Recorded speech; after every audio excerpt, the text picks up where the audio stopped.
Bonsoir à tous. Shalom, shalom.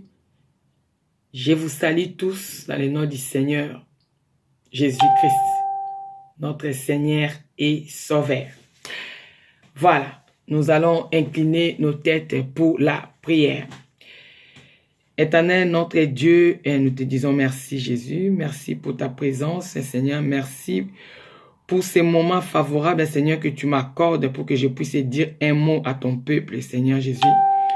Sois loué, sois glorifié, cher Saint-Esprit. Les dieux de paix, les dieux d'amour, les dieux de joie, c'est toi.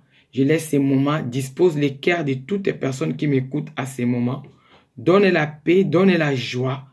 Je chasse tout ce qui n'est pas de toi au nom puissant de Jésus. Je chasse toute incrédulité. Je chasse tout doute dans le cœur de ton peuple qui me suit à ces moments au nom de Jésus. Merci pour ces moments favorables. Sois loué, cher Saint-Esprit. Amen. Voilà, peuple de Dieu, je reviens encore auprès de vous. Moi, votre humble servante de Dieu, Rebecca Ngoyamode. Ça, c'est la deuxième émission. Comme j'avais dit dans la première, mon émission, c'est les temps de la fin. Donc, c'est par rapport à ces temps de la fin que le Saint-Esprit m'a inspiré pour dire à son peuple. Voilà. Alors, bien-aimés dans les Seigneurs, notre thème, nous continuons toujours avec notre thème qui est sur l'amour de Dieu. En fait, ce thème est tellement vaste. Comme j'avais dit dans la première émission, que je vais prendre toujours une demi-heure pour dire un mot au peuple de Dieu. Alors, donc, on est toujours dans notre thème qui est intitulé « L'amour de Dieu ».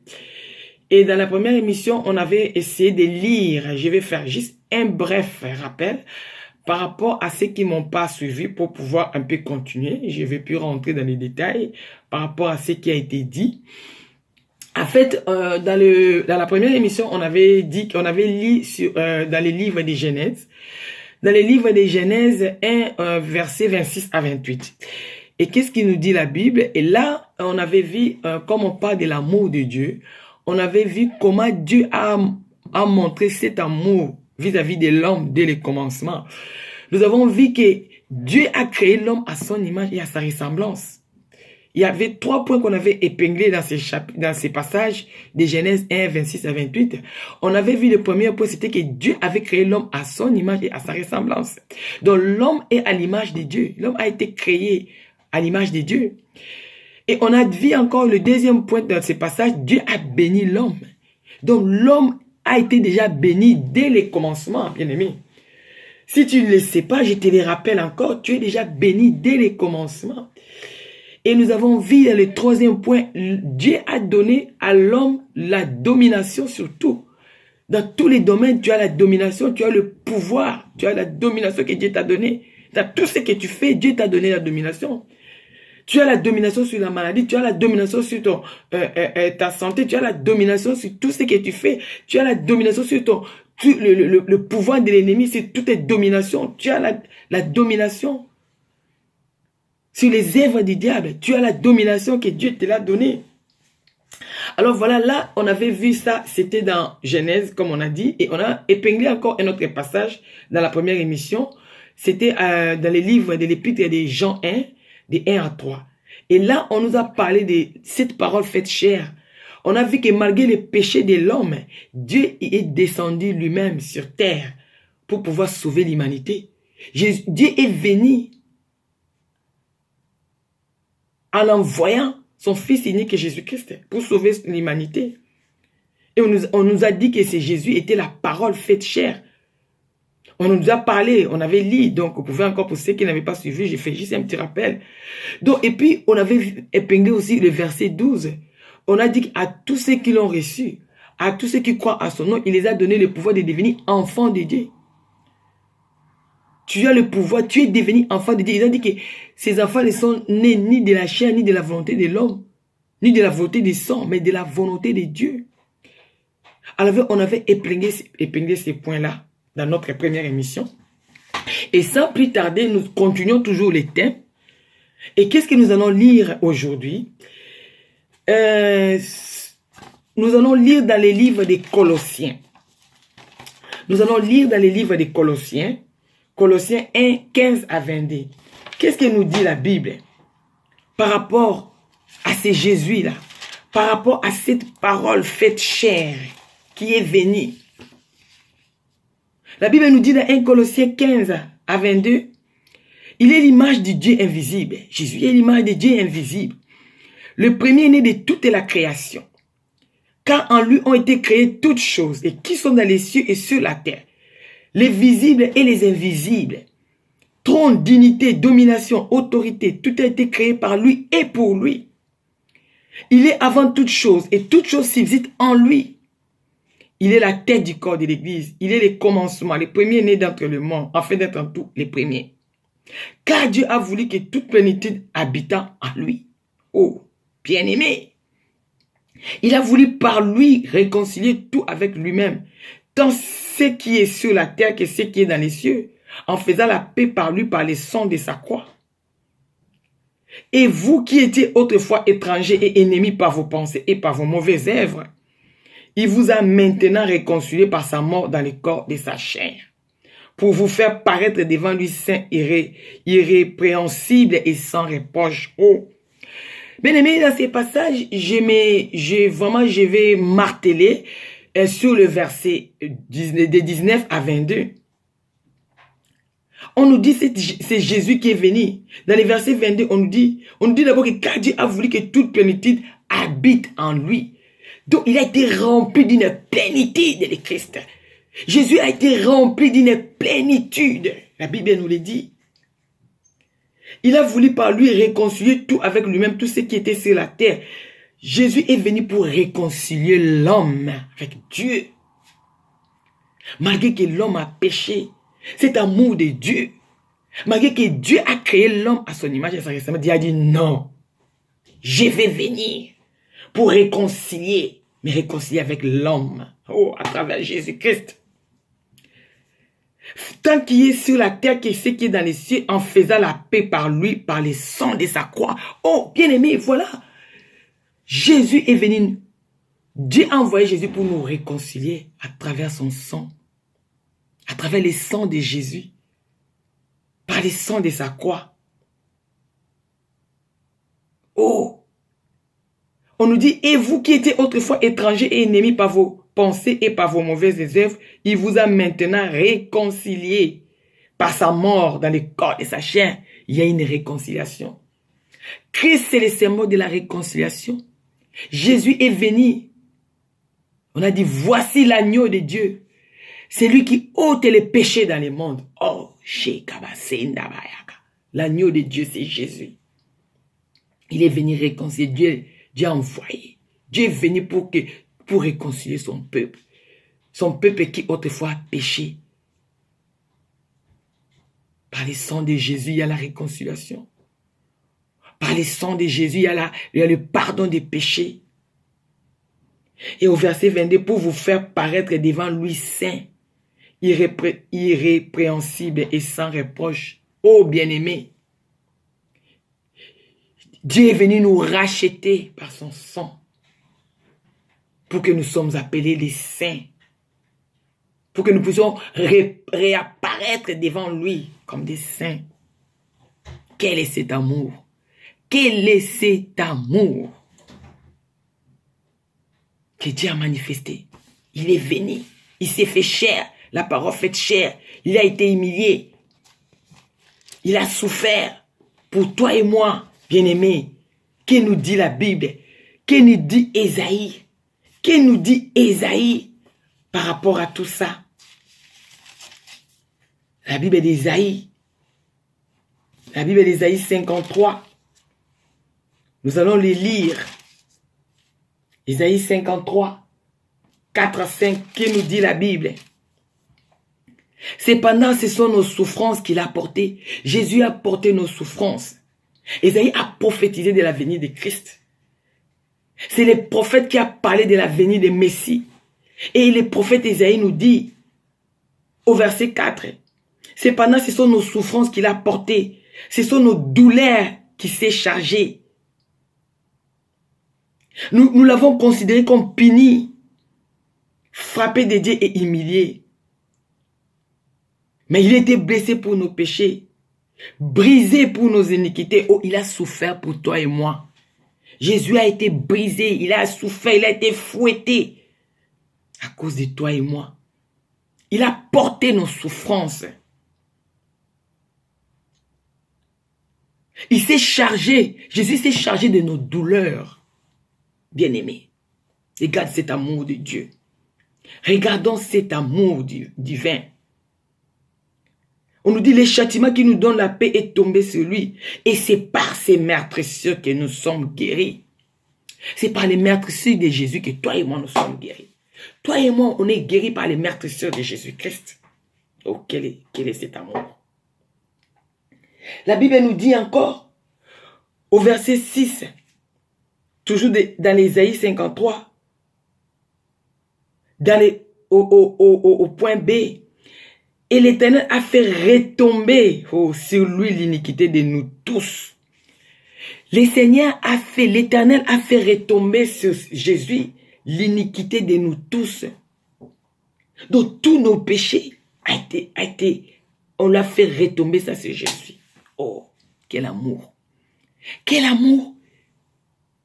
Je viens te dire, Jésus a porté tes souffrances. Je viens te dire, Jésus s'est chargé de tes douleurs. C'est par ces meurtres-ci que tu as été guéri. Tu ne peux plus demeurer dans les maladies. Tu ne peux plus demeurer dans la souffrance parce que Jésus a porté ça, s'est chargé de ça pour toi. Il s'est chargé. Il s'est chargé, oh bien-aimé, de tes douleurs. Il n'y a plus de douleur en toi. Il n'y a plus de souffrance en toi. Parce qu'il est venu pour ça. Il est venu te racheter par son sang. Regarde ce Dieu d'amour. Regardons ce Dieu de bonté. Quel amour. C'est par ces meurtrissures que tu as été sauvé. C'est par ces meurtrissures que tu as été guéri.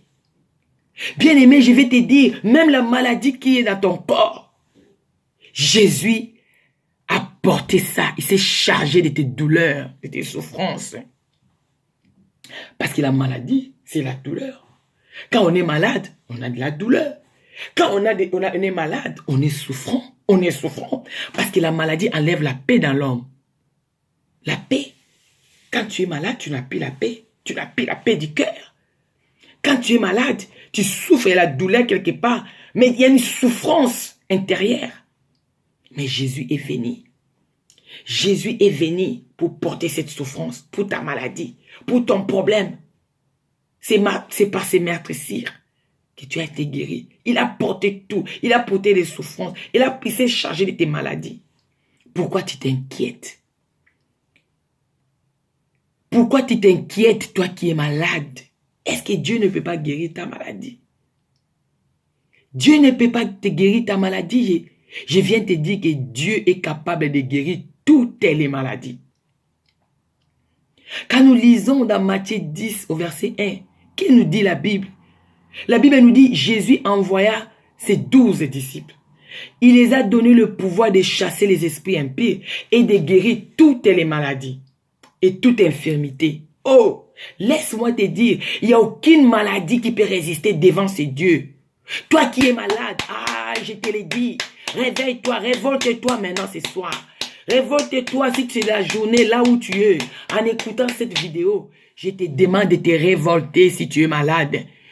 Je te demande de te révolter contre ta maladie parce que Jésus guérit toutes les maladies. Jésus-Christ n'a pas changé. Il est le même hier, aujourd'hui et éternellement. Il a donné le pouvoir à ses disciples d'aller guérir toutes les malades. Oh, bien-aimé, quelle est maladie? Quelle est la maladie qui peut résister devant notre Dieu?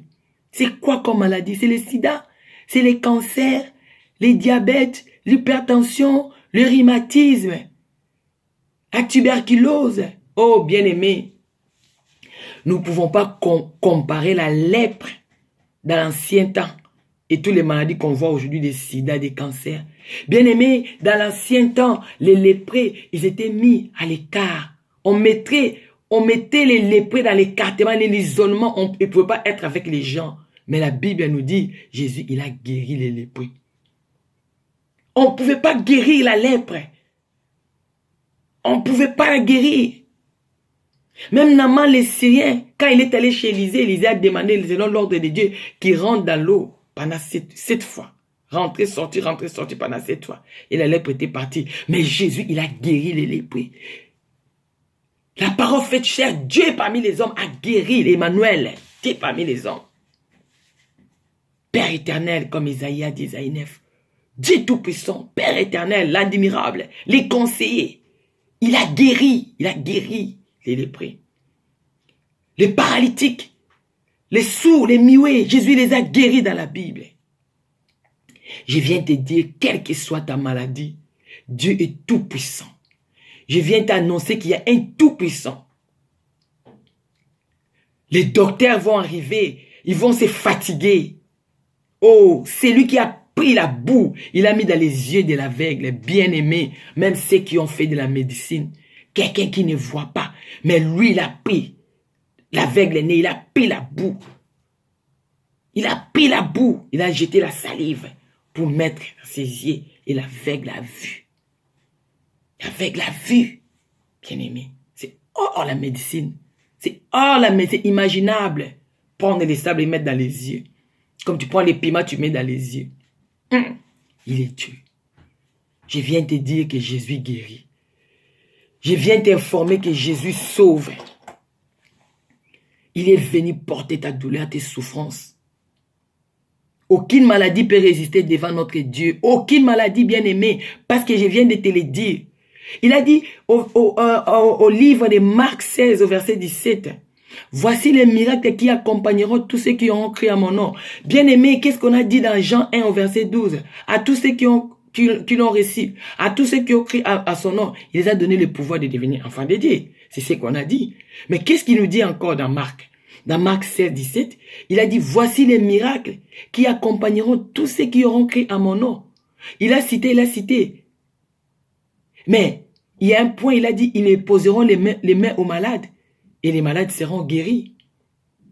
Toi qui as cru au Seigneur Jésus, tu as le pouvoir d'imposer les mains même aux malades, les malades seront guéris. Et toi-même, comment la maladie peut résister devant toi? Toi qui as reçu, tu as le pouvoir d'imposer les mains aux malades et les malades seront guéris. Mais comment la maladie peut résister dans ton corps? Toi qui as Jésus. Toi qui Christ qui vit en toi. Toi qui es fils de Dieu. Oh, bien-aimé. Nous ignorons beaucoup de choses. Dieu a mis tout à notre disposition. Tu as le pouvoir. Tu as le pouvoir de guérir. Tu as le pouvoir de prier Dieu et de te guérir de ta maladie. Rien n'est impossible à celui qui croit. Je viens insister sur les maladies, sur les souffrances. Sur les souffrances. C'est quoi ton problème, bien-aimé? Ton problème n'est pas plus grand que Dieu. Ton problème n'est pas plus grand que Dieu parce qu'il s'est chargé de tes douleurs, de tes souffrances. Amen. Jésus s'est chargé de tes douleurs. Il s'est porté. Il a porté, lui, Jésus a porté tes souffrances, tes maladies. Alors, bien-aimé, toutes tes maladies, Dieu peut guérir. Je viens d'insister. Aucune maladie, et j'insiste au nom de Jésus, aucune maladie peut résister devant Dieu. Il guérit toutes les maladies. Et confiance. Jésus a dit à Marthe, la sœur de Lazare, ne t'ai-je pas dit, si tu crois, tu verras la gloire de Dieu. Ayons la foi. Ayons la foi. Ayons la foi. L'amour de Dieu est si grand. Ayons la foi. C'est quoi ton problème? Ta maladie? Expose ton problème à Dieu. Toi qui es son fils. Nous allons lire les derniers passages pour appuyer ce que je viens de lui dire. On va lire dans Matthieu. Qu'est-ce nous dit Matthieu? Matthieu 8. Nous allons les lire, bien-aimés dans le Seigneur. Nous devons appuyer toujours la parole de Dieu par des versets. La Bible nous dit, dans Matthieu 8, au verset 14 à 17. Écoutons ce que nous dit la Bible. Matthieu 8, 14 à 17. C'est la guérison, le thème c'est la guérison de la belle-mère de Pierre. Pierre qui fut disciple de Jésus-Christ. Jésus s'est rendu ensuite à la maison de Pierre, dont il vit la belle-mère, couchée et ayant la fièvre. Il toucha sa main et la fièvre la quitta. Puis elle s'éleva et les servit. Le soir, on amena auprès de Jésus plusieurs démoniaques. Il chassait les esprits par sa parole et les guérit. Et il guérit tous les malades. En fait que s'accomplisse ce qui avait été annoncé par Ésaïe, le prophète. Il a pris nos infirmités. Et il s'est chargé de nos maladies. Oh, oh, shalom, shalom, shalom. Shalom, peuple de Dieu, toi qui me suis. Jésus a guéri la belle-mère de Pierre qui avait la fièvre. La fièvre, c'est une maladie.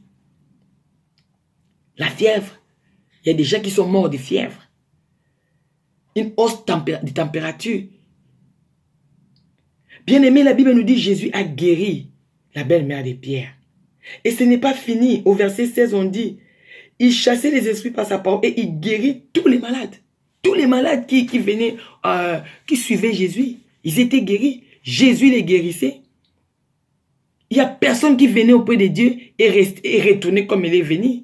Personne. Et il guérissait.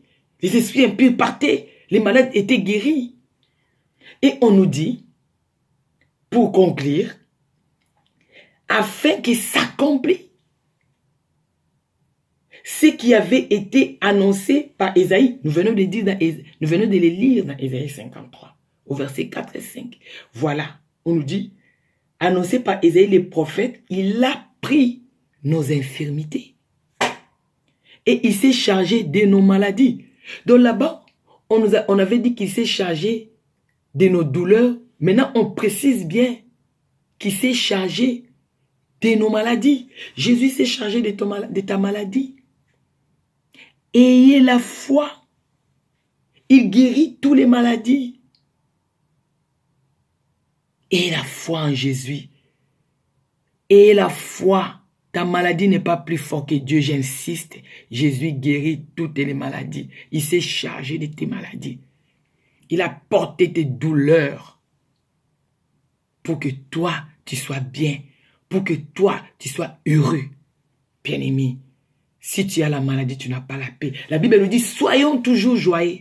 Soyez joyeux. Mais dis-moi, est-ce que la maladie donne la joie à quelqu'un? Toi, tu as déjà vu quelqu'un qui est malade, vraiment, qui rigole? Non.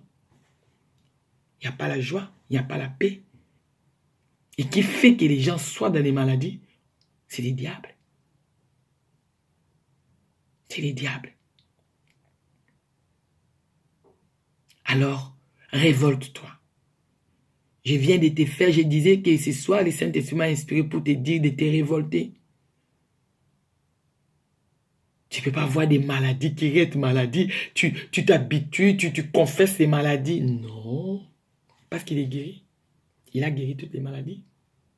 Il s'est chargé de nos maladies. Voilà, bien-aimés, ça c'était un peu le message de ce soir.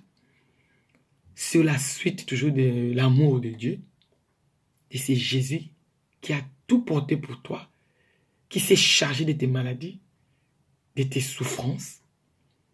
Il s'est porté tes douleurs pour que toi tu ne sois plus malade, tu sois en bonne santé. Laisse que mon Dieu puisse te bénir. Laisse que toi qui m'écoutes partout où tu es dans le monde entier, que tu puisses mettre cette parole en pratique.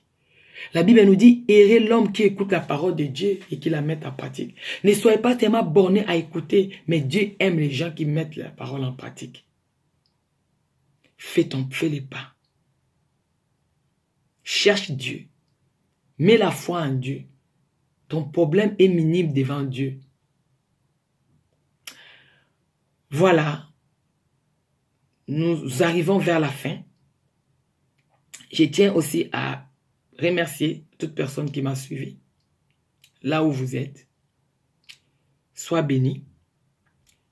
Et je rappelle encore, pour ceux qui ne me connaissent pas, je suis la servante Rebecca Kassili Ngoyamode. J'ai pris à l'église Victoire Centre Chrétien International à Bruxelles. à la commune de Forêt, pour ceux qui connaissent Bruxelles, pour ceux qui habitent en Belgique, chez l'apôtre Ephraïm Alanga. C'est là où j'ai pris. Bien-aimé, je vais te dire une chose. Si tu n'as pas une église où aller, la porte est ouverte pour toi. Viens expérimenter la gloire de Dieu. Viens avoir ta guérison. Jésus est en action pour te délivrer. Jésus est en action pour te guérir. Il est là. C'est un Dieu qui change le mal en bien. Viens, on est à Bruxelles. Viens, on est aussi à Paris, à Aubervilliers. Viens, on est aussi en Hollande, on est aussi à Kinshasa. Si tu vas voir les coordonnées, plus précisément, je te donne mon numéro. Je vous donne mon numéro.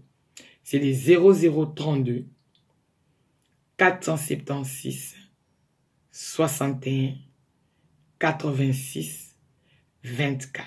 Je répète, 0032 476 61 86 24.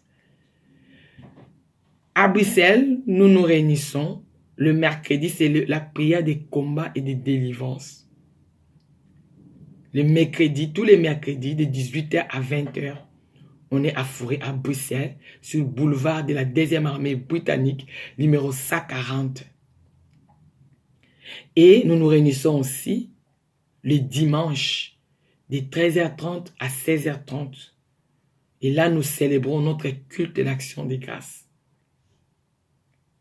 Et voilà, bien-aimé, si tu n'as pas un endroit pour aller prier, je t'invite à venir. Que nous puissions contempler la gloire de ces dieux. Que nous puissions témoigner c'est Jésus parce qu'il a dit, allez faire de toutes les nations mes disciples.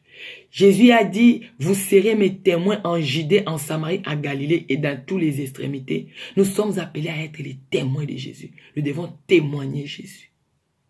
Bien-aimés, nous devons témoigner c'est Jésus. Nous devons témoigner le merveille de ces dieux. Nous n'allons pas nous taire. Nous n'allons pas nous taire pour témoigner sa gloire, sa grandeur, ses merveilles, bien-aimés. Je connais ces dieux. Si je me mets devant vous pour venir parler de ces dieux, parce qu'il a fait beaucoup dans ma vie, je les glorifie. Je veux que toi aussi, tu expérimentes sa grandeur. Viens, on est là. Viens. C'est la maison de ton Père, je t'invite. Voilà, nous allons prier. Inclinons nos têtes et prions. Seigneur, merci pour ces moments favorables, cher Saint-Esprit. Je te dis merci parce que je suis qu'un simple instrument. Merci pour ces moments, Seigneur, parce que tu nous as parlé sur la guérison, Jésus. Merci, Seigneur, parce que toi, tu guéris toutes les maladies. Aucune maladie peut résister devant toi.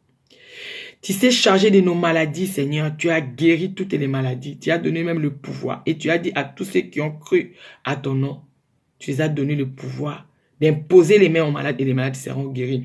Merci pour ta parole parce que tu n'es pas un homme pour mentir. Ce que tu dis, tu finis par t'accomplir. Tu es fidèle à ta parole. Merci Jésus. Seigneur, je déclare à ce moment, toute personne qui me suit, qui est malade, oh Seigneur Jésus, étends ta main. Étends ta main, Seigneur, et donne la guérison. Je déclare la guérison de toute personne qui suivra ces messages.